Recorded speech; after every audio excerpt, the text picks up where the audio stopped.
Scott, congratulations.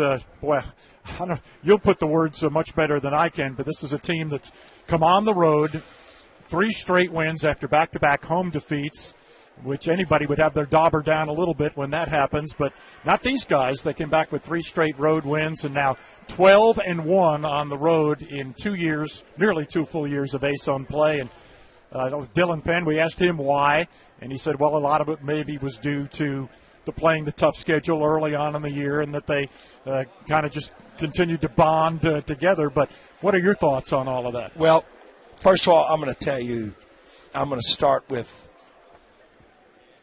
my message to the team before the game. I told them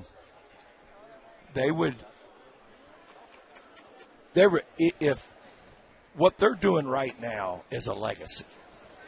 You know, they got nicknames for each other. They've got things they say when the ball goes in. They got all their little nuances.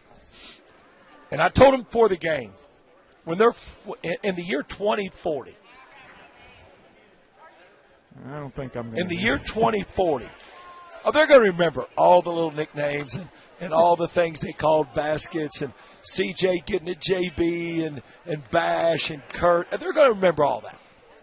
But they are. When they're together in the year 2040, they're going to remember a lot of those things.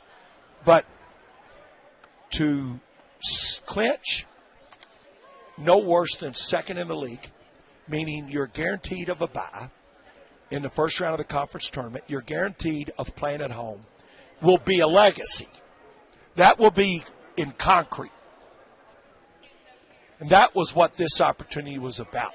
And then they rallied, and they rallied, and they rallied for each other. I don't care. Our execution late game tonight, from press offense to free throws, was – and the other day, 3 minutes to go, up 8. Today, there was 2:48 to go. We were up 7. And all we did is, okay, we've practiced this. And we transferred it to competition. But I'm going to say it again. Their legacy is this is what it's going to be. That is a heck of a basketball team we just beat. They play very controlled. They play inside, outside. We gave up 36 points in the paint. They scored 40 against Jacksonville State in the paint. But we controlled them in transition, which was a big key. Rebounding, we ended up out-rebounding them, which was a huge key. And I honestly, I thought our offense was really good. You know, we shoot 53 the second half. The first half, man, we had some good looks. Yeah, great. And they look good. They look good. 1 for 8 to start.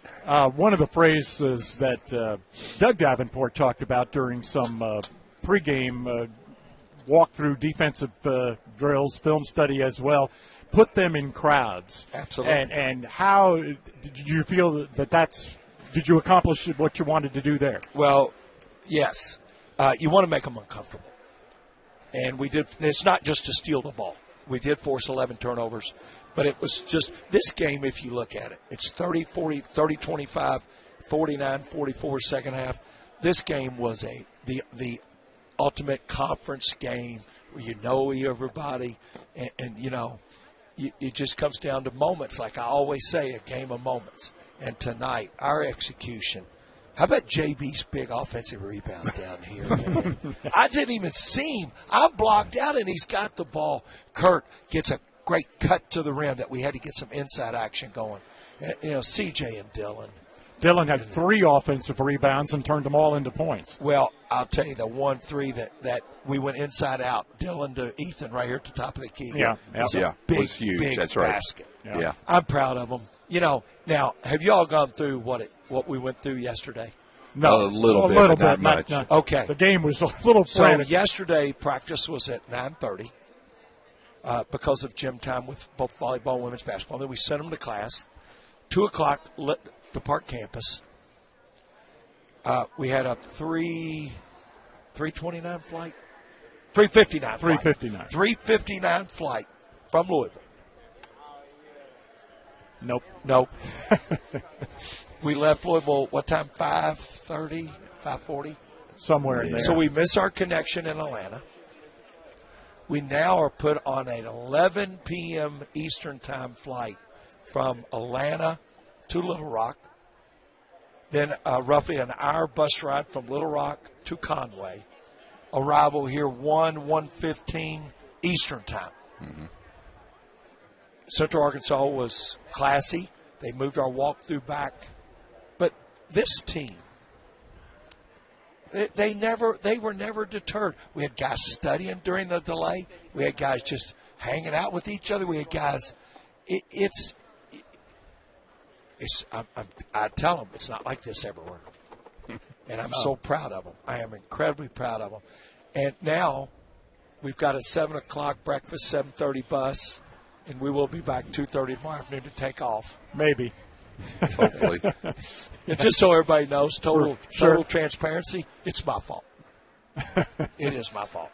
Because when we had our difficulties leaving Jacksonville, getting back the other day, I had said the night before, because we had a 5 a.m. bus, and I had said, in the big picture, I was trying to just be the positive person. I said, man, we've been lucky.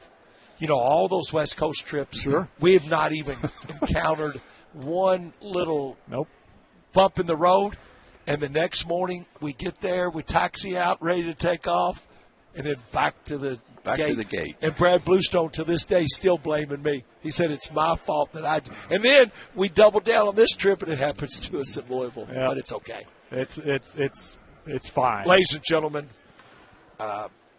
two things. Sunday night, 7:00, Jacksonville State. We're both tied. Mark just shared with me they beat Lipscomb today by 11. They went 7 minutes for that score. What happened in that 7 minutes? Were they ahead? They were ahead. They were ahead by 5, and then the next 7 minutes they didn't get a bucket. This is from the 8-minute mark to the 2-minute mark in the game. So here's what I shared with the team after the game. One, with this objective, the objective in front of us was to earn the bye and earn the right to host. We did that. Now the next objective is to compete for a conference championship. Yep. That will be in front of us. Then after the next 3 games, then you look at the conference tournament, and that's the way we will do it. I hope Sunday night, 7:00, we can get – I don't understand if we can't get 7,000 people in Freedom Hall. That would be awesome. Just so people know, the North American Farm Machinery Show's out there this week.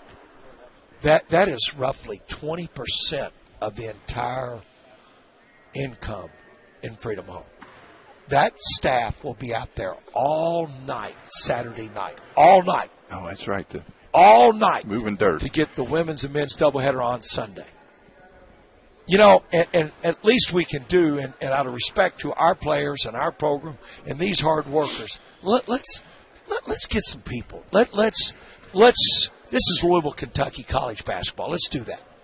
Should be. I'm saying it right now. It'll be fun when the Gamecocks come to town, and a tough, hard-fought game down there. Probably another one at Freedom Hall, and then you have Lipscomb, and then close out at Eastern Kentucky. So it's quite a finish here. It's a sprint. Let me get this right. You win out.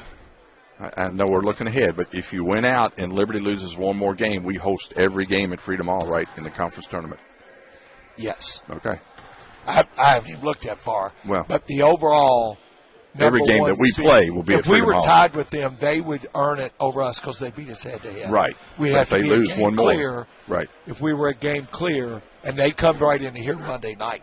Yes, they're in here Monday night. Yes, they do. Because they've still got one makeup game to go. Right. But Bellarmine obviously needs to do what they need to do. Just worried about the first 4 minutes Sunday night. Do they still have to play Jacksonville? Probably. Maybe. No, they play. Liberty has this game, which is outside of their side. Then I believe they have Stetson and Lipscomb. Pretty sure. Just played them. Did they? Yeah. Okay, that was tonight. Yeah. I've got it right here. Yeah. They've got Stetson at Central Arkansas on home games with Florida Gulf Coast and Kennesaw. Florida Gulf Coast, that's the one. Yes, all right. They do. All right, Scott. Guys, we appreciate thanks it. Everybody. Again, 7 a.m. breakfast, 7:30 bus, off to beautiful Little Rock, and friendly skies back to Louisville. Our guys will be off tomorrow. They deserve that. Thanks, everybody. Okay.